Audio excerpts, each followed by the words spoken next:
বাংলাদেশের এমন কিছু ধনী ব্যক্তি আছে যারা পৃথিবীর অনেক ছোট ছোট দেশগুলো কিনে নিতে পারেন। সেই সব কিছু বাংলাদেশি ধনী ব্যক্তিদের সম্পর্কে জানবো। তাহলে চলুন শুরু করা যাক। নম্বর 10 রয়েছে সাকিব আল হাসান। বাংলাদেশের শীর্ষ 10 ধনীর মধ্যে সাকিব আল হাসানের অবস্থান 10 নম্বরে। বাংলাদেশি 10 ধনীর তালিকায় সাকিব আল হাসানের স্থান ধরে রেখেছে। সাকিব আল হাসান 24 মার্চ 1987 সালে জন্মগ্রহণ করে। সাকিব আল হাসান প্রায় 9 থেকে 11 বছর বাংলাদেশের 3 ফরম্যাটে অধিনায়কত্ব পালন করে, যার ফলে বাংলাদেশের ক্রিকেট বেশ উন্নতি হয়। সাকিব আল হাসানকে বিশ্ব অলরাউন্ডার তকমা দেওয়া হয়েছে।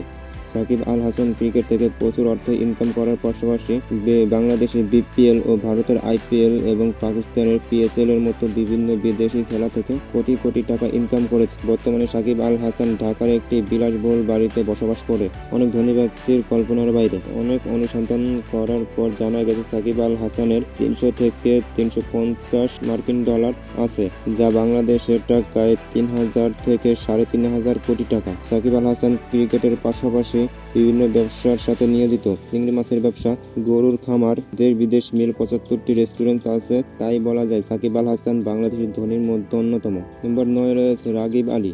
বাংলাদেশ শীর্ষ 10 ধনীর মধ্যে রাগিব আলী নবম। রাগিব আলী একজন সফল ব্যবসায়ী। রাগিব আলীর পিতা সৈয়দ রশিদ আলী কঠোর পরিশ্রম করার ফলে শিক্ষা গ্রহণ করার জন্য ইংল্যান্ডে পাড়ি দেন। ইংল্যান্ড থেকে লেভেল সম্পন্ন করেন। ব্যবসার প্রতি রাগিব আলীর মন বসে 1961 সালে। রাগিব আলীর বর্তমানে 4টি বিখ্যাত চায়ের বাগান আছে। প্রতিটি মানুষ চা ছাড়া অসম্পূর্ণ। তার বিখ্যাত চা বাগান হলো মালনীছড়া টি স্টেট।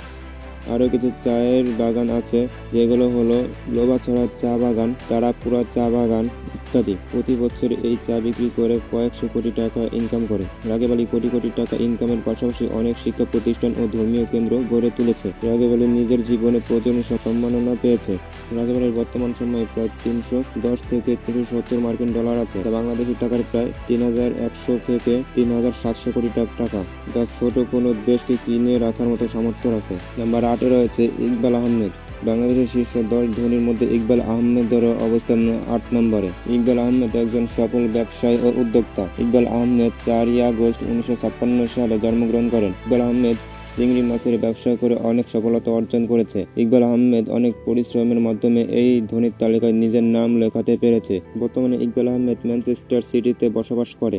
ব্রিটিশে বাংলাদেশি ব্যবসার মধ্যে সবচাইতে উপরে ইকবাল আহমেদ এর নাম পাওয়া যায়। প্রায় সবাই বলে থাকে ইকবাল আহমেদ একজন সৎ ব্যবসায়ী ও উদ্যোক্তা। সিরামিক কোম্পানির মালিক হলেন ইকবাল আহমেদ। প্রতিটি ধনী মানুষ তার সম্পদের পরিমাণ গোপন রাখে, কারণ সেই সম্পত্তি সরকারের সামনে আসলে সরকারকে ভ্যাট প্রদান করতে হবে। বহু সূত্রে জানা গেছে বর্তমান ইকবাল আহমেদের মোট সম্পত্তির পরিমাণ প্রায় 350 থেকে 390 মার্কিন ডলার, যা বাংলাদেশি টাকায় 3500 কোটি টাকা 3900 কোটি টাকা। তাই বলা যায় ইকবাল আহমেদ শীর্ষ ধনী ব্যক্তির মধ্যে একজন। নাম্বার 7 রয়েছে মহিনুদ্দিন খান আলমগীর। বাংলাদেশের ধনীর তালিকায় 7 নম্বরে আছেন মহিনুদ্দিন খান আলমগীর। মহিনুদ্দিন খান আলমগীর 1942 সালে চাঁদপুরের কোচো উপজেলায় জন্মগ্রহণ করেন। তিনি বিভিন্ন ব্যবসা থেকে উপার্জন করে থাকেন কোটি কোটি টাকা। আবার মহিনুদ্দিন খান আলমগীর একজন লেখক, সরকারি কর্মকর্তা ও সমাজসেবী ইত্যাদি। বাংলাদেশের স্বাধীনতার যুদ্ধ 1971 সালে মহিনুদ্দিন খান আলমগীর একজন উপবিভাগীয় কর্মকর্তা ছিলেন। মহিনুদ্দিন খান আলমগীর ডক্টর ডিগ্রি উপাধি লাভ করেন বোস্টন বিশ্ববিদ্যালয় থেকে। মহিনুদ্দিন খান আলমগীর বিজ্ঞান ও প্রযুক্তি মন্ত্রীর দায়িত্বভার পালন করেছে। মহিনুদ্দিন খান আলমগীরের বর্তমান টাকার পরিমাণ 410 ইউএসডি ডলার, যা বাংলাদেশি টাকায় 4100 কোটি টাকা।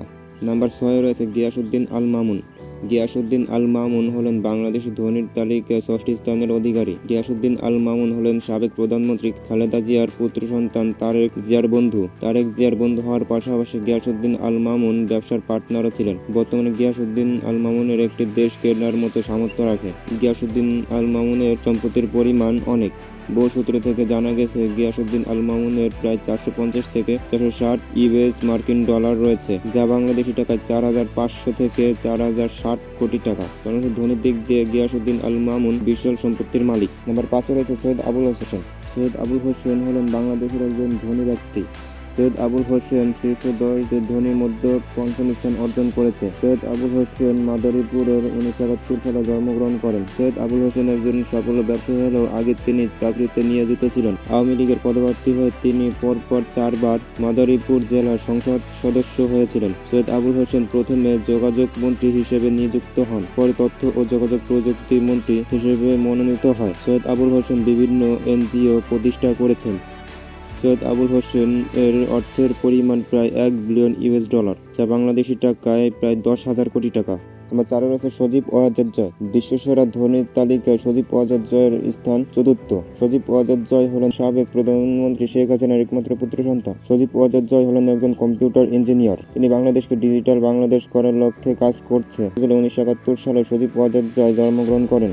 যুদ্ধ চলারত অবস্থায় সজীব ওয়াজেদ জয় জন্মগ্রহণ করে। বর্তমানে তিনি বাংলাদেশের ধনীর তালিকায় অন্যতম। মার্কিন যুক্তরাষ্ট্রে সজীব ওয়াজেদ জয় বর্তমান বসবাস করে। সজীব ওয়াজেদ জয়ের মোট সম্পত্তির পরিমাণ $1.5 বিলিয়ন, যা বাংলাদেশের টাকায় 15,000 কোটি টাকা। তাই বলা যায় সজীব ওয়াজেদ জয়ের সম্পত্তি দিয়ে ছোট কোনো দেশ কিনা যাবে। বাংলাদেশের সেরা ধনীর মধ্যে 3য় স্থানে আছেন তারেক রহমান। সাবেক প্রেসিডেন্ট জিয়াউর রহমানের পুত্র হলেন তারেক রহমান। তারেক রহমান বর্তমানে ব্যবসায়ী ও রাজনীতিবিদ। বর্তমানে তারেক রহমানকে বিএনপির ভাইস চেয়ারম্যান করা হয়েছে। 1965 সালে 20 নভেম্বর তারেক রহমান জন্মগ্রহণ করেন। বর্তমানে তারেক রহমান বাংলাদেশের শীর্ষ কোটিপতিদের মধ্যে একজন। তারেক রহমান ঢাকা বিশ্ববিদ্যালয় থেকে পড়াশোনা করেছিলেন। বর্তমানে তারেক রহমানের ধন সম্পত্তির পরিমাণ প্রায় $1.7 বিলিয়ন, যা বাংলাদেশি টাকায় 17,000 কোটি টাকা। তা বলা যায় তারেক রহমান বাংলাদেশের একজন শীর্ষ ধনী ব্যক্তি। 2য় নম্বরে রয়েছে সায়েম সোবহান আনভীর। বাংলাদেশের ধনীর তালিকায় 2য় স্থানের অধিকারী হল সায়েম সোবহান আনভীর। বসুন্ধরা গ্রুপ অব কোম্পানির কর্ণধারায় Sayem Sobhan Anvir. Ahmed Akbar Sobhan Bashundhara group of company প্রতিষ্ঠা করেছিলেন। তার সূত্রে ধরেই তার ছেলে সায়েম সোবহান আনভীর এত সম্পত্তির মালিক হন। বিশিষ্ট ব্যবসায়ী হওয়ার কারণে তাকে সবসময় প্রোটেকশনে রাখা হয়। বলা যায় সায়েম সোবহান আনভীরের বাড়ি বাংলাদেশের সেরা একটি বাড়ি। নিজস্ব প্লেন আছে, যাতে তিনি যখন তখন তার প্লেনে চড়ে বিদেশে ভ্রমণ করতে পারেন।